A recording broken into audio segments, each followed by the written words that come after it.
Hour 2 Overdrive continues, brought to you by FanDuel, bringing you everything from the opening line to the final score. Bryan Hayes, Doug, Jeff O'Neill, Jonas Siegel of The Athletic in here.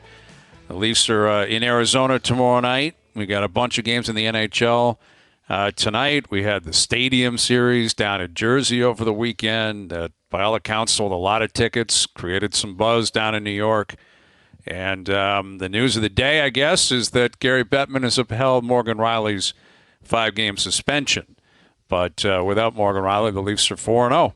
And, again, going to Arizona tomorrow and back-to-back in Vegas, which means at some point we're going to see someone not named Ilya Samsonov start. Saw Joseph Woll. Didn't get necessarily a great update from Keefe over the weekend, Jonas. I don't know what you're hearing on him, but what was his injury anyway? Is high it a high ankle ankle sprain? And I get it; those are tough, but he's been out a long time. I think it's either 31 or 32 games now he's missed. Yeah, a long stretch. Keefe just made it sound like he just made it sound like they're not going to, like he's not there yet. Like he has to basically come to them and say, "I'm fully good to go," and it doesn't totally feel like he's there yet. And they don't have practice. Like part of the problem this week is they have no practice. Like they're not practicing today. They're not practicing later in the week. Why not just play Jones in Vegas? You know, I wonder how that dynamic has worked. Like, and I hate dating myself, but if you were out, people like it seemed like there was a lot of 35-year-old guys playing when I played. Like that was kind of the standard age of an NHLer, it seemed. And they would just ask you, "When are you playing? You still out?" Yeah, no, yeah, you still out? Or when are you playing? Are you back tomorrow? And if the answer was no, they just discarded you. It was like, get out of my face. I can't imagine. I don't even know if anybody would say, "Hey, like, how's your injury?" I think it's just like, I wonder how that dynamics changed because that was the everyday. It's like, when do you get to play? Like, when are you playing? And if the answer was, "I don't know," that would just be like, "I don't want to. I have nothing else." The conversation ends. Would the coach say that to you too? Because that's one of the things that like coaches nowadays they're like, "I don't ask because I don't want to be putting pressure." Yeah. Peter Laviolette was the worst. The worst. When are you playing? What was that? A labrum tear? I had a labrum tear. I'm coaching. It's like, thanks, great.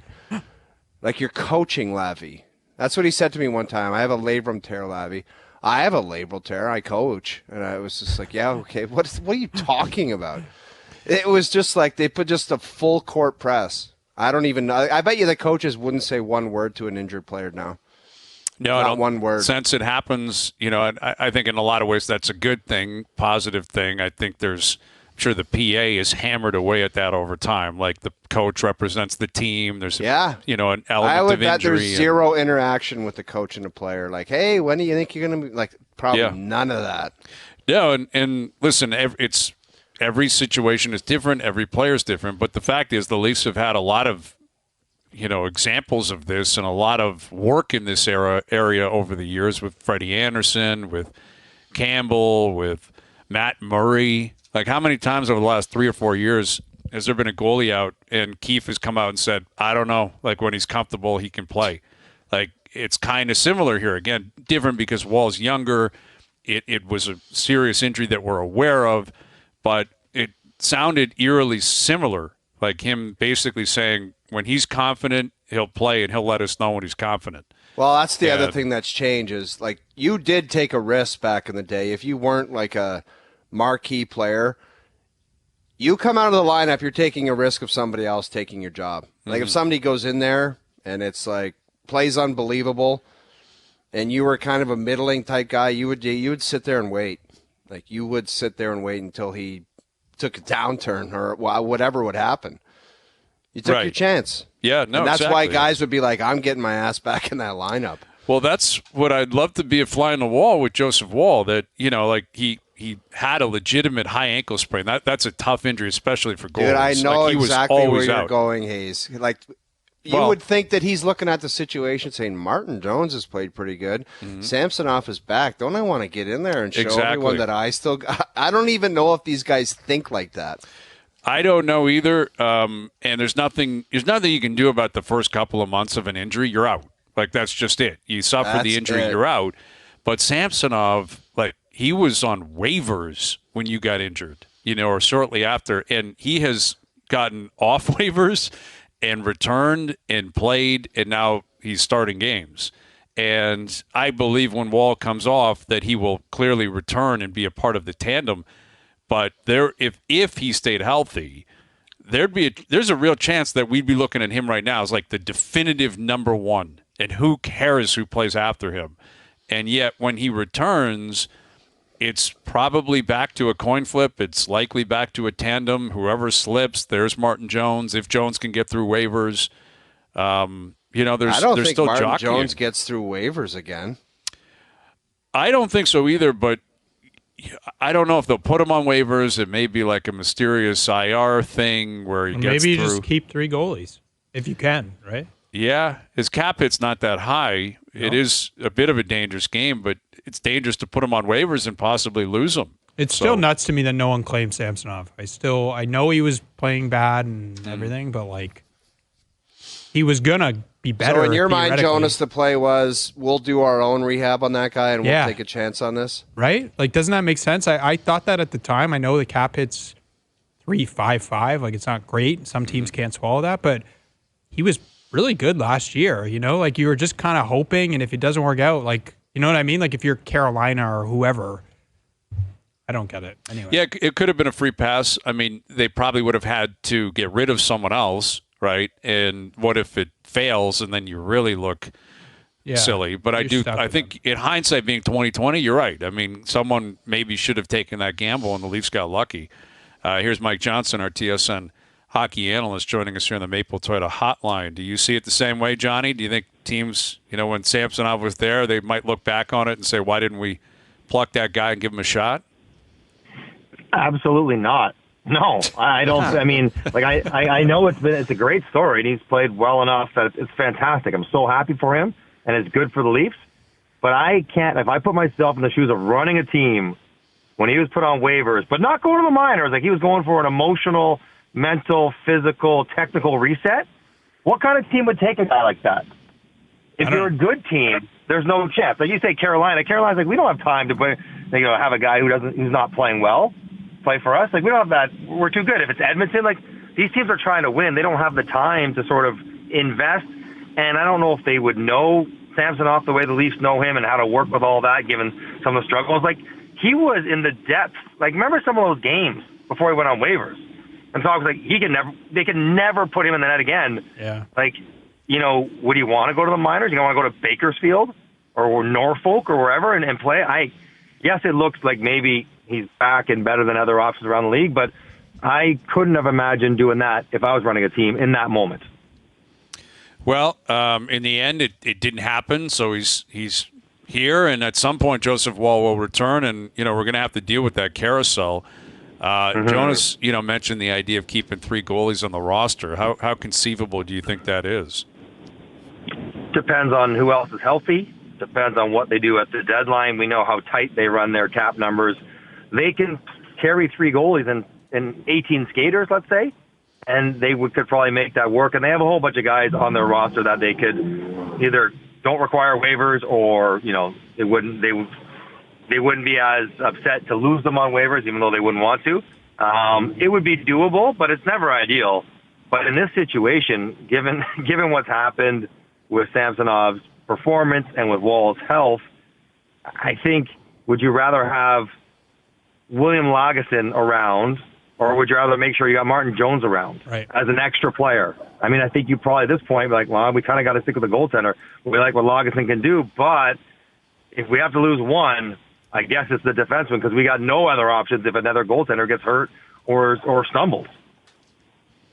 Yeah, I mean, again, these are storylines and debates I'm sure they're having behind the scenes, and we were discussing this earlier, and the determination of what happens with a guy like T.J. Brodie and the defense pairings when Rielly returns, because we know he won't play tomorrow, but when he's back, he steps right back into the lineup, clearly. Yet it's been pretty clear, small sample size, but T.J. Brodie on the left side, the last few games, way more effective. No, tell him your conundrum, though. These guys here say it is a conundrum. Get out of here. Oh, they're like, I said, well, he stays on the left side. They're like, nah, I don't know about that. Morgan Rielly comes, like these guys. So tell us, Jeff, how do you construct the pairs? What do you do? No. MJ, can you please tell me that when Morgan Rielly comes back, he plays left defense, and so does TJ Brody?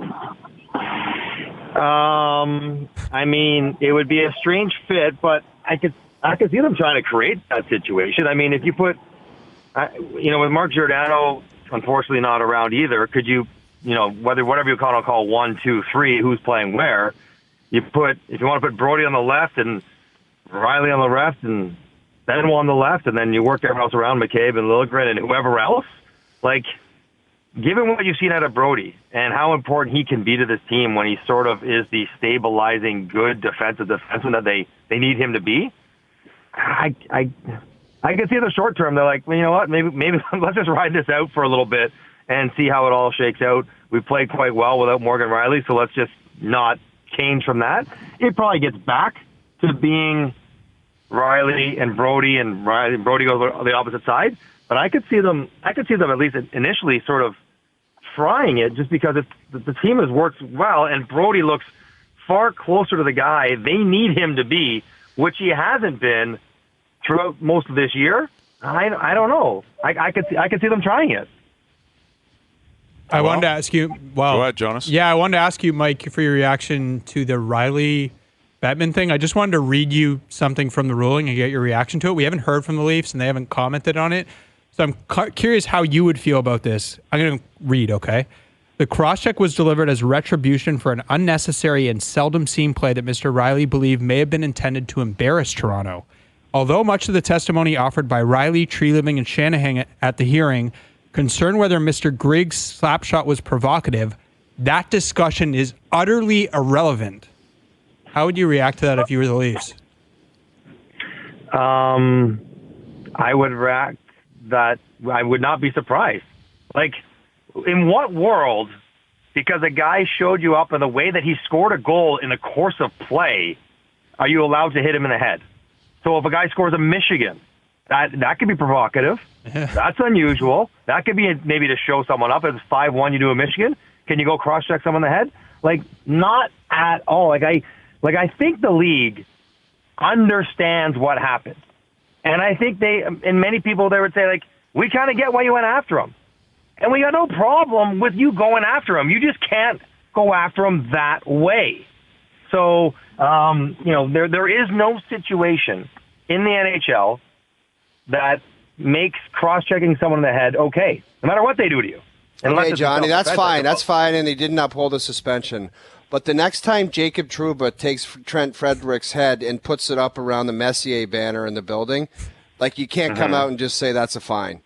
Just have some consistency. That's all anybody's looking for, because there'll be an egregious play in 10 days and it'll just be a $5,000 fine. You're like, what the hell are we doing here?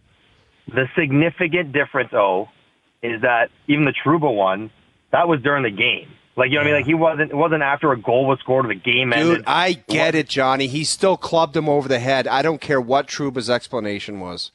Well, you're asking why it's different. That's why it's different. And in the league, that distinction matters. And elbows in the course of regular hits or boarding, which I'm with you, way more dangerous, way more violent than what Morgan Rielly did. In the league's mind, it's because it's after the goal. It's because it's so intentional. It's because Rielly skated 60 feet from the front of the net to the boards and had time to think about it, decide what he was going to do, and then do it. That's what makes it unpalatable. And you say, be consistent. The league would say we are being consistent because the thing that was closest to this was David Perron. Yeah. Where it was after a goal. He saw Dylan Larkin on the ice. He was mad about it. He went after the guy he thought did it and cross-checked him in the head and got 6 games. So they'd say, we took 1 game off because of whatever factors. It wasn't quite as hard. Greg wasn't hurt. Whatever. But, that's how the league would suggest it is being consistent. No one is going to say what Morgan Rielly did was as dangerous as Charlie McAvoy's elbow on Ekman Larson. Nobody. But the league can't live with the image of guys chasing each other around when the play is not going on. Do you buy into the idea that this Maple Leaf team was galvanized by that moment and they played better this week because of it? I mean, no.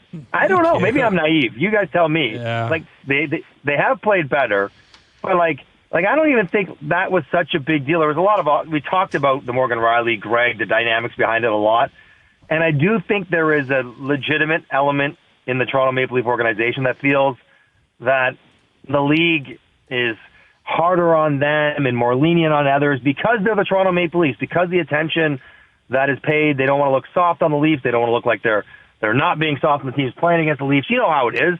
But I don't know. Oh, you tell me. Like, I don't know if guys are like, we're getting screwed by the league. Let's go play better because of it. I think they played bad opponents. They've had some good games, some great individual efforts, and they've won 4 in a row. Like, I don't know if it somehow is going to be the rallying cry that puts them on a 20-5 run to finish the season, but maybe I'm wrong. Oh, I don't know. Like, could you imagine this mattering enough to the guys to impact the rest of their year? Johnny, it all depends what goes on behind the closed doors. If there's some kind of meeting where a guy like Austin Matthews stands up and says, you know what, whatever more happens to Morgan Rielly is because he cares about the logo, and we got to just start caring about the logo a little more and playing for it. And if there's some kind of speech like that, that would gets my juices flowing just saying it to myself. Wow. And then he says, I'm going to score back-to-back hat tricks too. Yeah. You know what? So it's like that. I've never thought about that. I've never thought about it like that. And if that's the case, given this team, and especially if it was Austin or somebody like that, that kind of gets me going too. Like, that is legitimate. Guys, let's take the ice as a 5-man unit right now, a 4-man unit, and just play the Boston Bruins and kick their ass. I just fired us up. Jonas, you're the only guy that's not fired up because you're not competitive. Yeah, all right. 4-man trivia unit. We run through walls. Walls. That's right. Yeah, I mean, it's is it the equivalent of like a coach being fired in terms of his spark, right? It's the same players after the coach gets fired. Is it, I guess that it's a different context. Anyway, you spice it up. That's what the Leafs are going to indicate publicly. They're all saying that, right? We're all rallying around Mo. We're all blah, blah, blah. At the end of the day, they're 4-0 without him. And, things also changed in terms of the lineup. We mentioned the defensive pairings. What also happened was John Tavares all of a sudden was a third-line centerman. And off the power play. And off PP1. Yeah. Like that kind of flew under the radar with a 1 o'clock puck drop. Like, that's what was that though? Was that you're not 100%? We're going to ease you into this, or is that you're going to be doing less out there? His explanation, Jeff, was that they scored 4 goals the previous game, and basically. Yeah, we don't want to break up the winning PP. Oh, the power play was so electric. Scored, yes, right, but that doesn't explain him playing on a third line. Well, you know what? I think it is an acknowledgement that his game is not at the level this year where having him drive a second line and only having 2 lines contributing offensively is good enough for Toronto. And they tried it for 40 games, 45 games, whatever, 50 games. Like the normal rotation, right? Those 2 scoring lines, see whatever else happens underneath them. But I think this move says, listen, we have the first line, Austin, obviously doing historic things. But John at 5-on-5, even with Willie, that's not going to be enough for us because everyone else is getting shut out of the offense. We need to mix it up. We need to spread it around. And I think Max Domi has elements to his game that he can bring more offense to the table. And all of a sudden, you're seeing whether it's McMann, whether it's Matthew Nyes. I was really cheering for Bertuzzi to hit the empty net because get him on a bit of a roll. Dude, he missed that. That looked like a coach starting a breakout drill. Like he missed the net by 5 feet. A riser. It was a riser. Before we get to the empty net, guys, let me just get to one thing. We knew this was coming with John. It was going to tail off at some point. But I will say it's a tough pill to swallow in a salary cap era when you're dishing out 11 to a guy, and now he's on your third line, cannot play in overtime, and it's just like – we talk about it. Every dollar counts, and you got to squeeze everything out of everything you can get. It's like that's a tough one. Mm-hmm. There's no other way around that one. Yeah, they got 5 really, really good years out of a 7-year deal.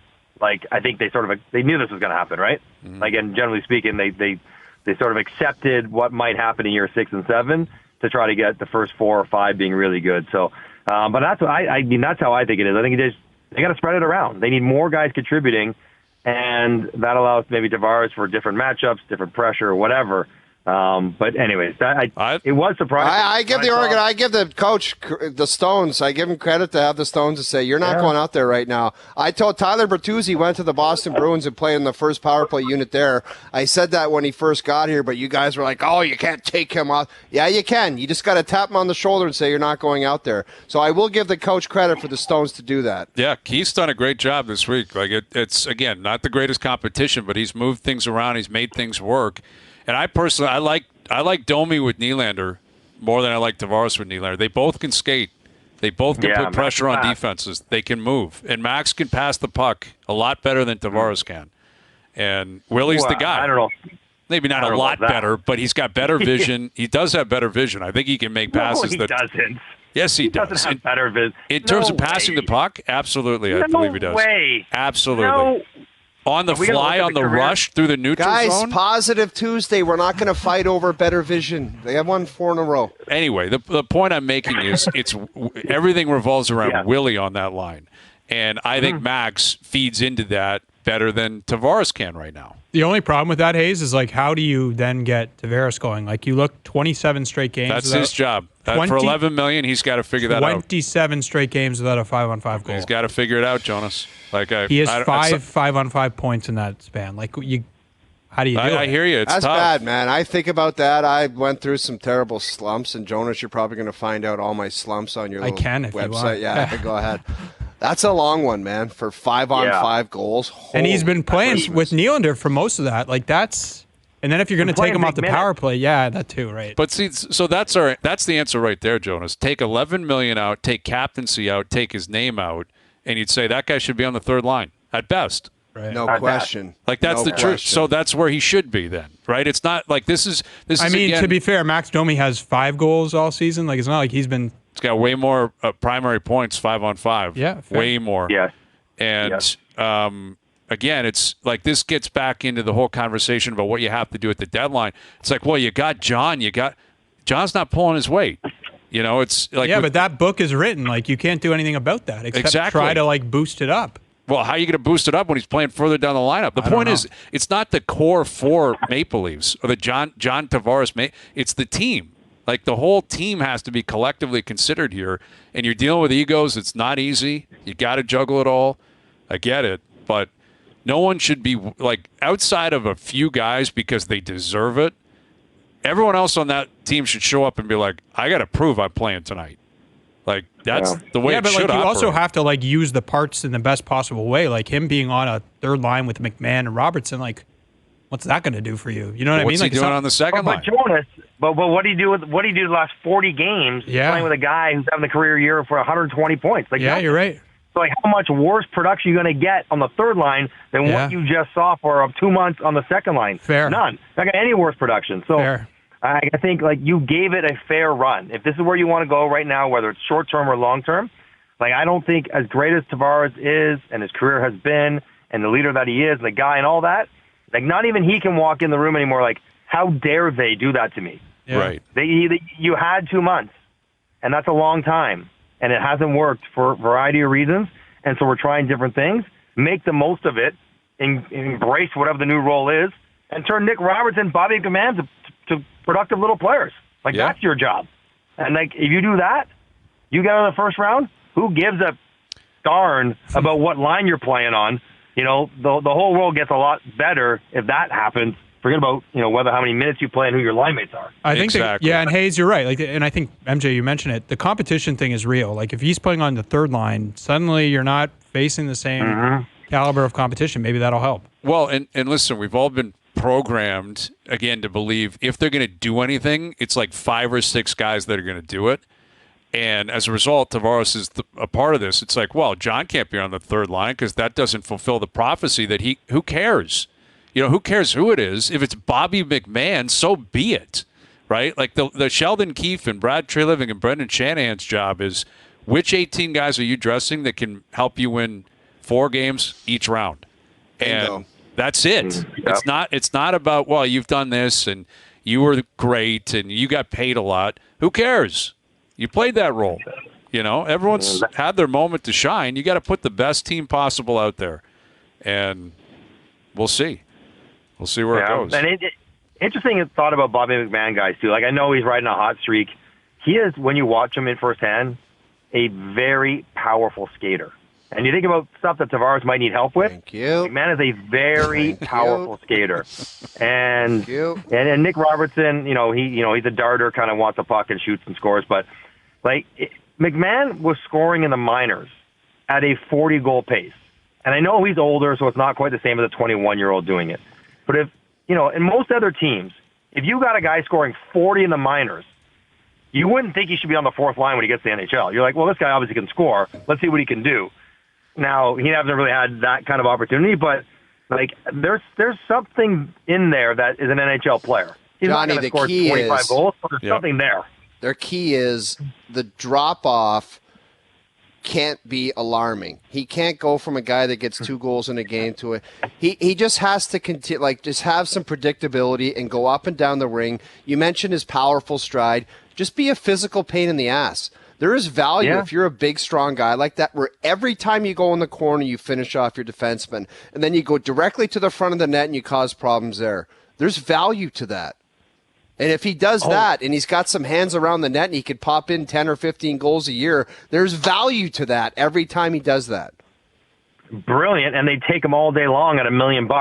I just wonder sometimes, and I put myself not in Bobby McMahon's shoes, but if you're one of the other guys on this team, how hard is it to sort of claim an identity and a role and feel great about it when it's, Hayes, you've talked a lot about this, where it's so much the big guys, and the other guys just all kind of shuffle around, and no one else is really part of the big guys. Not because they're not good people, just on the ice, they don't have a defined role that I was talking about. And I wonder, Järnkrok is maybe the only guy who sort of carved one out that was comfortable. I wonder if McMann playing with Tavares helps that as well. Hang on, I got one of the big guys with me. Clearly I'm doing something of value, reinforces the positive when you play well. And I think that's probably something that this team as a whole has struggled with the last couple of years. The other guys not finding a comfort zone when you're not with the big guys. Mm-hmm. Yeah, it's exactly what I think is, on the line here, really, and what we've witnessed for years. And we'll see, what Keefe and company and the players end up doing with this moving forward. But I don't know, Johnny. I mean, we were talking earlier how it's been an up and down season. Different players have come and gone. Different storylines have come and gone. And, at times they've been barely in the playoffs, yet now they run off 4 wins in a row, and it's like they got some breathing room. And, the temperatures are rising, though. You saw Rick Bowness last night was pissed off with his team. Rick Tocchet was pissed off. Everyone, it's kind of feeling that way, isn't it, Johnny? We're getting to a point where it's you better really start to ratchet up here, because it'll be March before you know it. The trade deadline will pass, and it's a sprint now.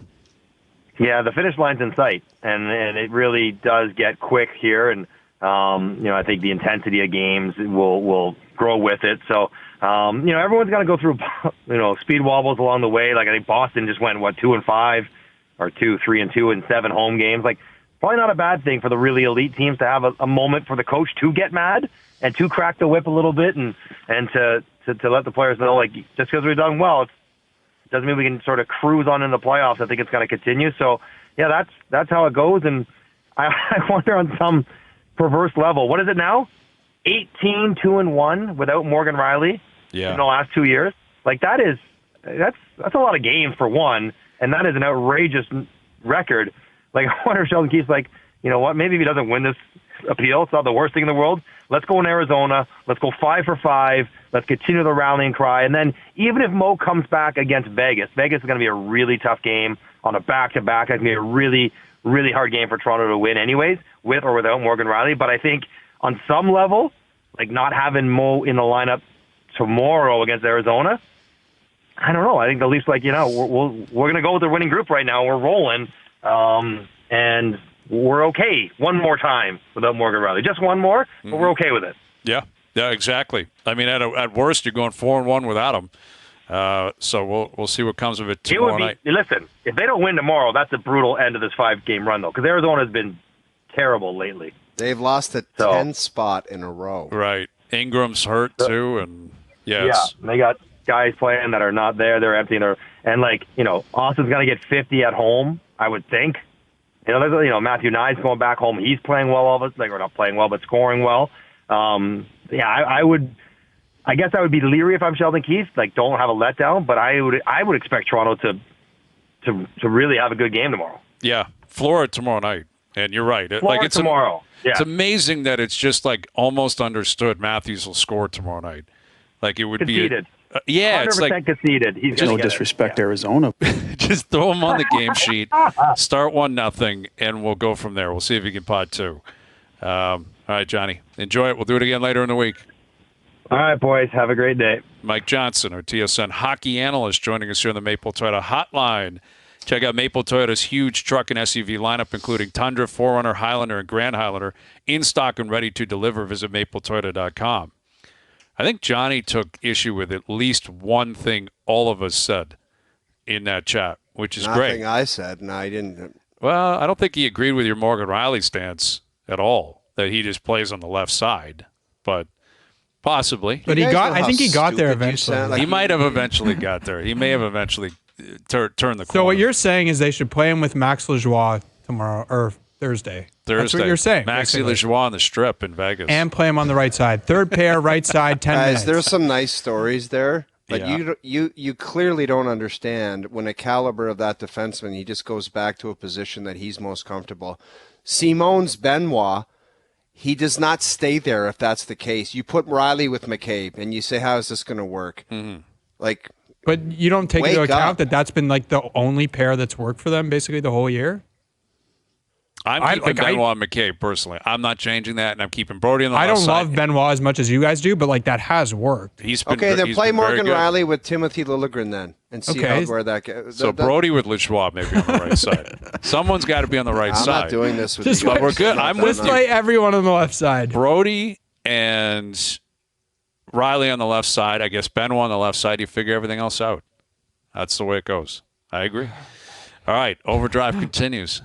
TSN 1050 and on the TSN app. All right, Nick Taylor coming up in about a half an hour. A lot of Canadians, atop the leaderboard at Riv. It was a weird, tough weekend, though, again for the PGA Tour, where Tiger had to withdraw. Jordan Spieth gets kicked out of the tournament. Dude, aren't we at a point where an incorrect scorecard, can't he just have his scorecard there? And there's a guy with a laptop right in front of him saying, these are your scores. Make sure you got them all correct. And that should never happen. That's so stupid. It's so stupid. And the guy just takes his card and looks at it and goes, oh, that one's wrong. I'm going to screw that. What is that? We'll have to ask Nick what the actual process. But it seems ridiculous that there's a guy with a computer right in front of him. And I guess sometimes, but on the PGA Tour, and I guess it was a short par 4, and he's like, I thought I made a 3, but it was a 4. It's just stupid. And I think that Tiger business is fishy. You're telling me he gets the flu on a Friday, and he's nowhere near close to being able to present the trophy on Sunday? He's the host of the tournament, and he can't wheel back there to say, here, Hideki, and your caddy, here's the trophy. That's weird that he didn't show up for that. I think it's something more than the flu. That's goofy stuff. Yeah, apparently he was back in Florida, immediately. I'm out of here, and I'm going back, which that is weird. Okay, he's sick. I guess a lot of guys every other were year sick. when he was not playing, he presented the trophy. Yeah. He presented it to Max Homa, Tony Finau, a bunch of different times. No, I understand. Weird. I understand that. And again, he had to pull out of the tournament. Spieth got disqualified. Justin Thomas didn't make the cut. Scotty Scheffler, the worst putter on earth, right? It's just a weird time right now. And it is. The thing about Scheffler that's so weird is I honestly believe tee to green, he's better than Tiger in his prime. He guts every fairway with a 335-yard fade and puts it to 10 feet, and he can't putt. There were 51 guys that made the cut. He was number 1 tee to green in every statistic. Stats, strokes gained, efficiency. He's Tiger on steroids in his prime. And he gets on the green, and it's like his caddy says, hang on a sec before you putt. Let me put this blindfold and put it nice and tight. I know. It's crazy, man. Dude, he can't putt. He has got to go to the Billy's, and welcome back, Billy Zalatoris. Yes, shout out. Shout out. I never lost faith in you, and neither did you, Hazy B. I knew he'd be back there with those tight pants. Man, does he wear tight pants. They're tighter than ever. Than ever. Let's not call them pants. They're Lululemons with FootJoy Classic golf shoes. He's wearing Lululemon tights. Yeah. Look at how tight. Bill Zalatoris. And God bless him, he lost a family member. He got a hole-in-one, and he played great. But that Scotty Scheffler, he might be coming up with that broomstick pretty soon because that's insane. Yeah, he needs a complete reversal because, again, he was first, tee to green, and 51st, dead last in putting. He's marking 2-footers. 2-footers, he's marking them and looking at them like he's cross-eyed.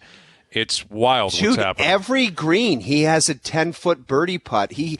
It's the guy's Tiger in his prime. He's every unreal. Week, and he cannot putt. He can't putt. So Nick Taylor coming up in about 25 minutes. This Anthony Rendon audio is just wild out of the Angels. I can't stop thinking about Trout, who, again, Mike Trout came out again over the weekend and reinforced his commitment to the market and the team, saying he's not going anywhere.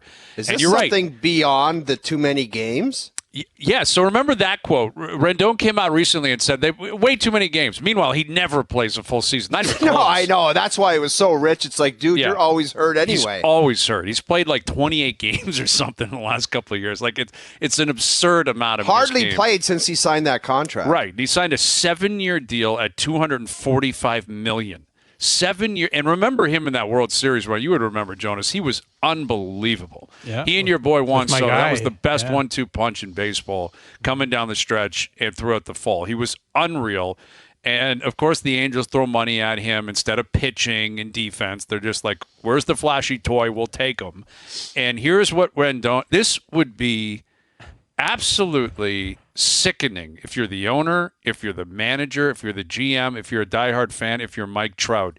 Here's Anthony Rendon on where he stands on actually having to play baseball. I'm married. I have 4 kids. My priorities have changed since I was in my early 20s. It's definitely not me that can not hear that, right? We all can't hear the audio? No. Yeah, there's no audio. That's great. All right, so anyway, let's never we'll see if we can get the audio. Job. Yeah, that's a jam job because that was a really good setup. I set that up pretty well. Don't even say I want to hear it from his voice. Like I have to see him. I don't know how we can reset and get the audio. Like, I don't know if you have a backup there, JP, where we can just play the audio as opposed to having to play the video too, but we'll see. I can paraphrase it for you. I promise you we'll play it. Okay, just give me the goods and tell me what the goods this guy was said. Basically that it's a job. It's not a priority. There's other issues. He's got a wife and kids. And, hey, I'm here. What do you – like, the attitude was unbelievably nonchalant. And basically what I read out of this was I don't care to play baseball anymore. Like, I'm here because I'm getting paid so much. But there's no way I'm playing anywhere close to 162 games. I couldn't care less if we win or lose. That would bother me so much. It was just I've never heard anything like it. I appreciate the candor. I know I'm not naive enough to believe that this is not the way a lot of athletes feel. These are human beings. It's like any other job in life, right? There are people that do it because they're good at it. They get paid. It doesn't mean they have a passion for it. Mm-hmm. But to be so blunt and so forward with it's not a priority. I think that the line, Hayes, was not a top priority. Right. It's like I do it, but like I got a wife, I got all these other things that I care about before baseball. I can't hear that type of stuff. Like I was very blessed to come up as a young player with some great veteran leaderships, and you guys all know who they were. Mm-hmm. And you just get to a point where you become one of those guys that's 26 or 27. And, like, the games is all that's on your mind. And anybody who didn't think like that, I used to think I just had no time. Now I know why the other guys, the older guys who I mentioned earlier in the show would be like, are you playing tonight? And if the answer was no, they'd be like, get out of my face. I got no time for you. Can you imagine Ron? And then I just became that guy. I'm like, we got to, like, And I've told you guys in the past, it's because you have skin in the game and you got to answer questions from the GM and the media. Why aren't things going well? Why aren't you winning? And then you start caring about everything else. And when a guy's not all in, you're like, screw this guy, man. I got I can't imagine someone that cares a lot hearing that guy being like, I got kids and I got a family. I'm just here because I'm good at it and whatever happens, happens. I would hate that guy's guts. And I was not, trust me, I liked having a good time. I was not Mr. Charlie Hustle on every single play. But to hear that from a guy would make me sick. Right. And that's the thing. Nobody suggesting the game should be more important than your kids. Dude, no of kidding. Course but not. No what one's kind of message? Now he's going to get booed when he walks up to the plate. The second, this is the second comment now where it's like, you just got a boatload of money and we're supposed to cheer you on. We know you don't care. Yeah, it's what crushing. A moron. There's no coming back from this outside of an unbelievable season where he actually plays 150 games and hits 40 home runs. But who thinks that's going to happen? And the crazy thing about an attitude like this is I don't think he'd care if he got booed. No. I think he's basically like, the game just has to happen for me. Like I am legally obliged to show up and put on a uniform and take some hacks. And, I'm going to work out. I'll be in shape. But the attitude is not as much about, if he's going to succeed. It's that I don't think he cares if he succeeds or the team succeeds. And to have that type of attitude for a team sport is just crushing. Like, especially a leader, an older guy, a guy who's won a World Series. I don't know. I love these guys, players, you see it in team sports all the time. Closed door meetings, after 10-game losses. I would think this is worthy of one. Absolutely. Just to have a heart-to-heart, the core people, the whole team, anybody that's going to be on that team coming out of spring training say, do you care to explain this to us? Do you just not give a crap? Because if not, can you just maybe work with your agent and go play somewhere else? Because nobody wants to start the year like that. I know. But really what it does terrible. Is every first base opportunity that he doesn't run it out, or what is he, a third baseman? Yeah. Every play at third base that he just doesn't get to, you're like, does that guy really care enough to get to that? You would never stop second guessing anything that guy does.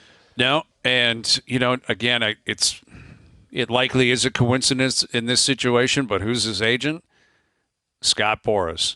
There's Scott. And you look at what's going on in baseball right now, and I do put some pressure on the commissioner to get this done. It is embarrassing for baseball that all these big names are still not signed. Yeah. It's ridiculous. And I know they have a different process, a different offseason. I understand the reasoning from the agents are you put a date in place, an artificial drop-dead date, that's going to cause us problems because we're going to get less than we believe we deserve.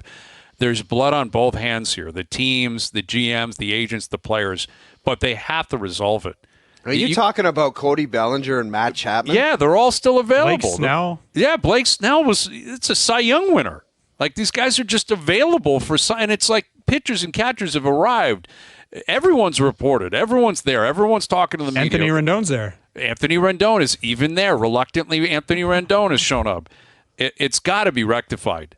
This should be the priority for Rob Manfred and the head of the Players Association. Is how do we figure this out? You heard from Kiermaier. If you're asking for the world and the team's not willing to give it to you, maybe you got to sacrifice a little bit. So maybe their ask on their part is so outrageous. It's like that's not available. So you got to pivot. Right. Let's get serious here. And that is the issue. And again, Boras is at the forefront of this. Boras has promised his players, I'm going to get you a certain amount, sit and wait. And now it's a game of chicken because teams are like, we're not giving that to you. You're not worth it in the eyes of 30 teams in Major League Baseball. So maybe you're just not worth it. But when an agent that powerful makes guarantees to his clients, he's got a reputation at stake, and clearly he's found a way to keep them on the outside looking in. It's wild. All right, we'll try to get to that Rendon audio where we can all hear it. Nick Taylor coming up. Confirm or deny still to come as well. Overdrive continues. TSN 1050 and on the TSN app. All right, Nick Taylor, confirm or deny coming up.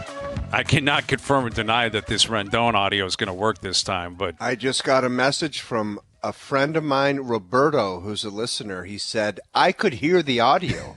Oh, seriously? Which means we've really butchered it because people could hear it and we cut them off because we couldn't hear it. One of my favorite tweets was somebody tweeted, "R.I.P. JP." Yeah, JP. I don't know. I can neither confirm or deny that. Yeah, it doesn't matter. We're the captains here. We'll take this on us, but I think we should play. You guys want to hear it quickly? Yes. Anthony Rendon? Let's play it. I'm married. I have 4 kids. My priorities have changed since I was in my early 20s. So definitely my perspective on baseball has been more skewed. Is it still a top priority for you, though? That's never been a top priority for me. This is a job. So I do this to make a living.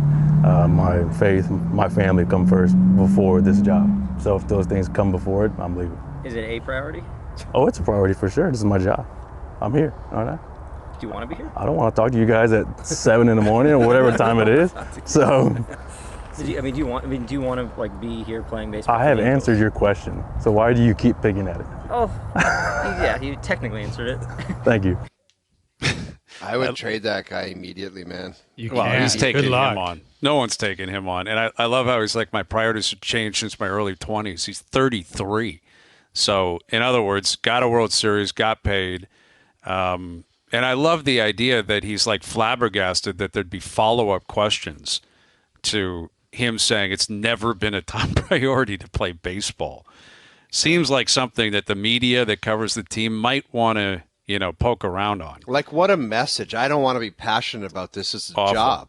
It's crazy, man. And that's the Angels in a nutshell. Shohei Ohtani, you wonder why Ohtani's like, get me out of here? I wonder if he looked at Rendon and said, how am I going to win with that? How's that going to work for me? And what a loser. I'll never cheer for that guy. He's hit 22 home runs as an Angel. Crazy. And how long has he been there? 3 years? He's played 200 games in 4 years. 200 games in 4 years and 22 bombs. Hitting is not a top priority for Anthony Rendon. A priority. It's a priority. I'm here, aren't I? Think I want to be here right now? All right. Nick Taylor, confirm or deny, coming up. OverDrive continues. TSN 1050 and on the TSN app.